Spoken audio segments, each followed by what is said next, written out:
Sora 2နဲ့ apply ထိုးရှိလာတဲ့ Google ရဲ့ View 3.1 ကိုအခမဲ့သုံးနီပထမဦးဆုံး browser ကိုတွားနီ View 3.1.ai ကိုရိုက်ထည့်ပါဒီထဲရောက်ရင်တော့ full editor ကိုမလိပါ video description အကွက်မှာ prompt ထည့်ပါ aspect ratio မှာ3မျိုးရွေးလို့ရတယ်ကျွန်တော်ကဒီ prompt လေးကို assign ထုကြည့်မယ် portrait ကိုပဲရွေးလိုက်မယ် generate ကိုနှိပ်ပြီးခဏစောင့်ပေးလိုက်ပါ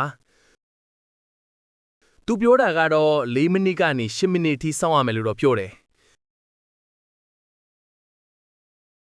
ဗီဒီယိုရပါပြီ Mingalaba, friends.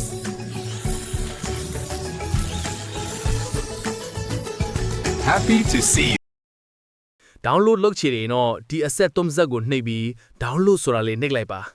အားလုံးပဲအဆင်ပြေကြပါစေဗျာ